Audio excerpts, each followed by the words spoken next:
In this video, you will learn 11 plus nonverbal reasoning type 10, merge shapes, part 1. Welcome to another video. If this is your first time here and you want to master 11 plus exam techniques to land in your dream grammar school, start right now by subscribing and clicking on the bell so you don't miss anything. Let's have a look at this example, and in this example we have been given two shapes and we need to merge these two shapes, and we need to see which one of these options would look the most similar to how these two shapes would look like once they're merged. So let's have a look at shape 1. In shape 1, you have a circle at the top, a line coming downwards, and two lines towards the right. And then in shape 2, you have a square on the outside, a smaller square on the inside that has been shaded in black, and then you have three arrows. The arrow on the top is pointing towards the left, the arrow on the left is pointing downwards, and the arrow on the bottom is pointing towards the right. What this means is that if we find an option in both of these shapes are different, or one of these shapes are different, then we cross it off, because these shapes must be the same. By the way, these shapes can be rotated, but they cannot be reflected, or any of the features in the shape cannot be changed. So let's have a look at A. In A, let's start with shape 1. So we have the circle at the top, the line coming downwards, and two lines towards the right, just like shape 1. So therefore, shape 1 is fine. Let's move to shape 2. So we have the square on the outside, smaller square on the inside, but if you notice, the smaller square has not been shaded in black. Because it has not been shaded and left blank, even though it's actually meant to be shaded, we can go ahead and cross off A. Now, let's move to B. So let's have a look at shape 1. So we have the circle at the top, the line coming downwards, and the two lines towards the right. And it's just like shape 1, so shape 1 is fine, and let's move to shape 2. So we have the square on the outside, the square on the inside, and it has been shaded in black, so that's fine. And let's move into arrows now.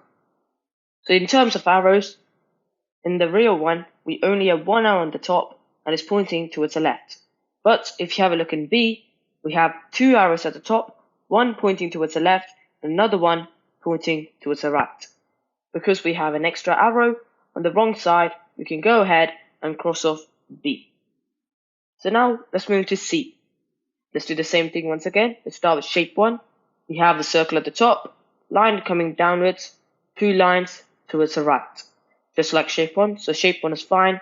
Let's move into shape 2. We have the square on the outside, the square on the inside, and it has been shaded in black. And now let's move to arrows. So we have the arrow pointing towards the left on the top, just like over here. And then we have one pointing downwards, just like right here. But if you notice, we have another one pointing downwards on the right hand side. But we do not have any arrow on the right hand side over in shape 2. Because we have an arrow on the wrong side of the square, we can cross off C. So let's move to D. So let's start with shape 1.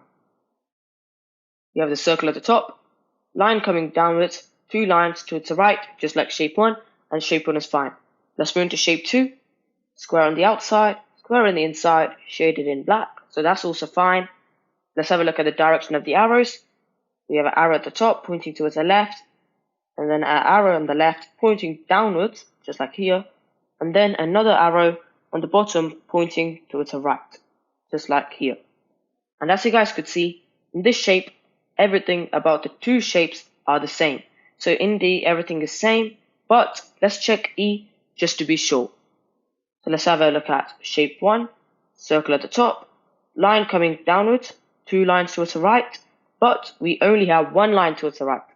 Because we're missing another line, so therefore we can cross off E. So this means our answer to this question is D. For more practice questions on merged shapes, the link is in the description below and in the comment section, so go check that out. Now to learn more on non-verbal reasoning types, click the video on the right, and to learn the previous type, click the video on the left. So take your pick. Thank you so much for watching. Please subscribe to my channel. I'll see you next time.